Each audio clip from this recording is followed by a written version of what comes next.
So, 10 years ago, the Canadian dream was quite simple. You worked hard, you saved a little, you bought a house, and you built a life. Well, today, that dream is clearly locked behind the financial paywall, and most Canadians are standing on the outside looking in. You aren't imagining it. The math has fundamentally changed. We are watching a slow motion economic shift, one that is actively pushing the middle class out of the housing market entirely. And today we're going to look at the hard data.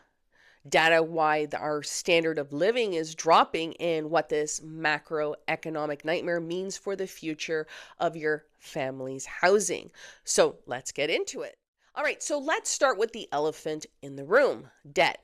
We don't just have a housing crisis, we have a massive debt crisis masquerade as a real estate market. And right now, Canadians have a household debt to income ratio of 177%.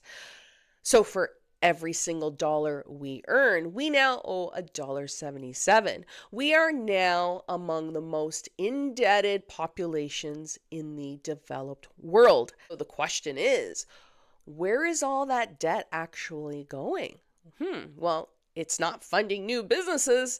It's not driving innovation. It's entirely tied up in the roof over your head because we've allowed housing to become our only real economic engine.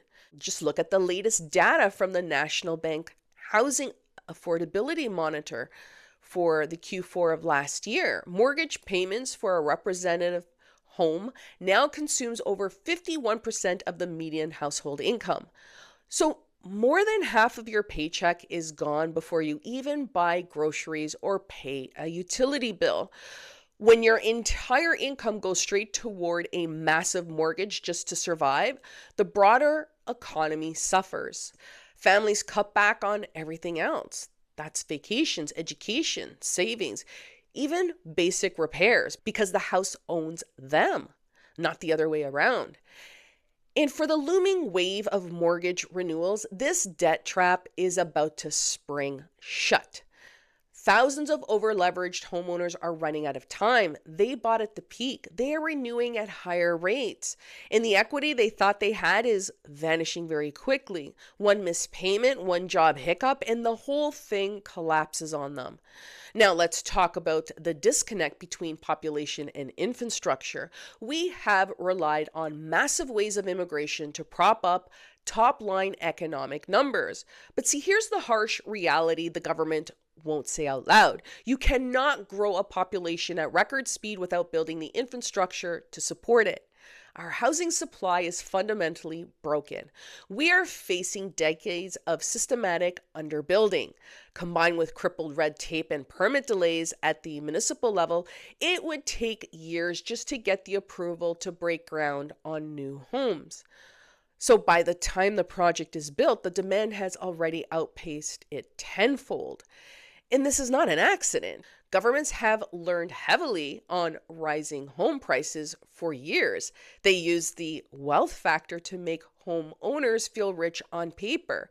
See, but the underlying reality is a severe lack of supply, and this structural deficit drove up prices artificially. So to afford an average $1.5 million home today with $125,000 down payment, you are looking at monthly payments of over $6,500 a month.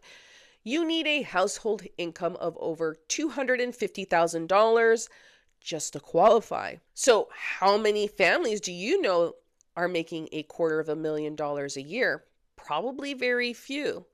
And this policy failure is creating a permanent divide, a divide between those who got in early and everyone else who's locked out forever. You probably feel like you're working harder than ever just to stay in the exact same place, and you are. And the data absolutely proves it. So while top line GDP might look okay on the evening news, our GDP per capita is actually shrinking. And GDP per capita is the actual measure of your individual wealth. It is the standard of living, and it's dropping. We are stretching our infrastructure to the absolute breaking point. Our healthcare system is overwhelmed. Our housing supply is exhausted. And we are doing all of this without actually making the economic pie bigger for the individual. We are transitioning into an economy that resembles developing nations, a tiny elite class at the top and a massive struggling base at the bottom. You see this clearly in the poverty statistics. Nearly 10 million Canadians are now living in the poverty or struggling to meet basic needs. Homelessness has essentially doubled across major cities.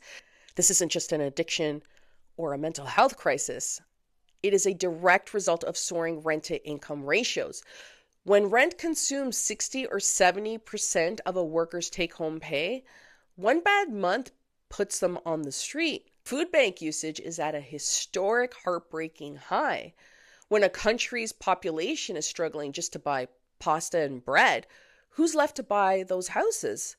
Even with the RBC aggregate affordability measure showing slight improvements in early 2025, it still sits at roughly 31.8% of income.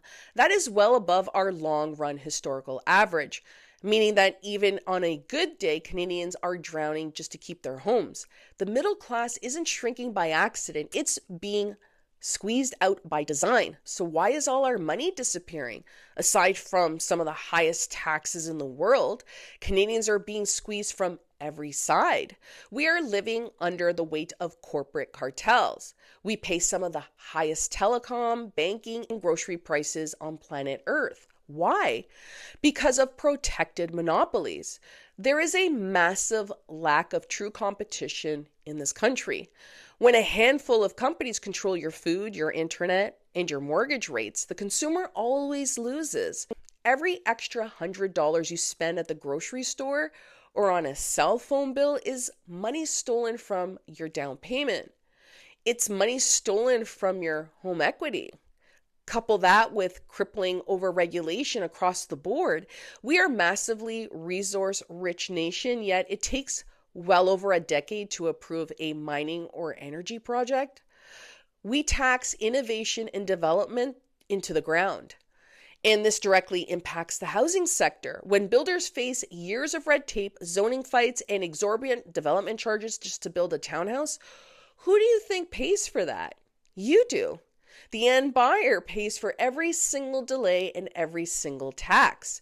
When we paralyze the industries that actually produce wealth, our currency devalues, wages stagnate, and the cost of hard assets, especially real estate, inflates completely out of reach for the working class.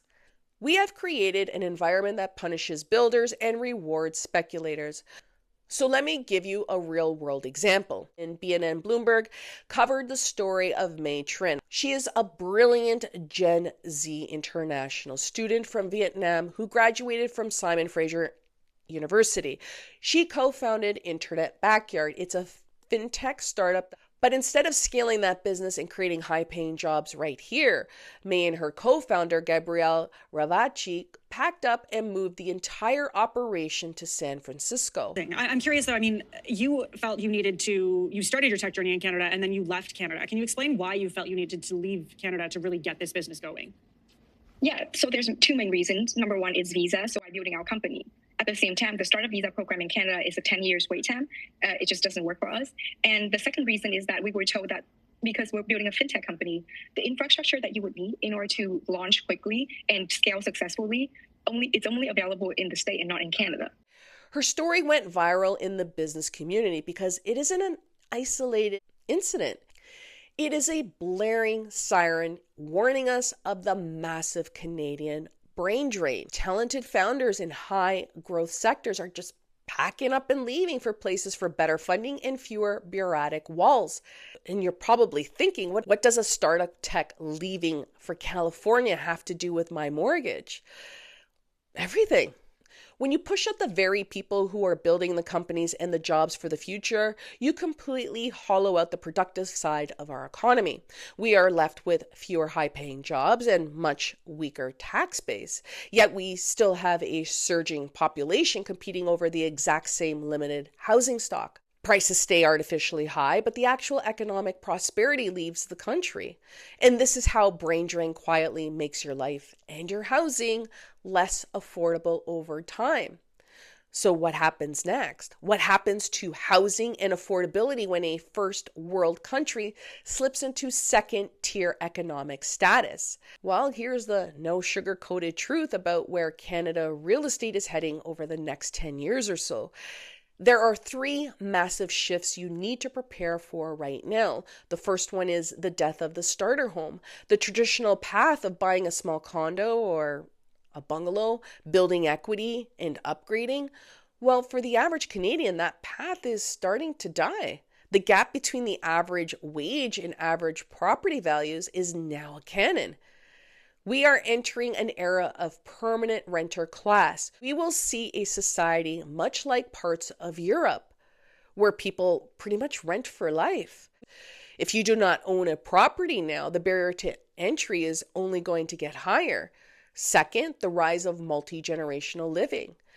Just like developing economies, the nuclear family home is changing. It is being replaced by multi-generational living out of pure survival. We will see more adult children living with their parents well into their 30s and 40s.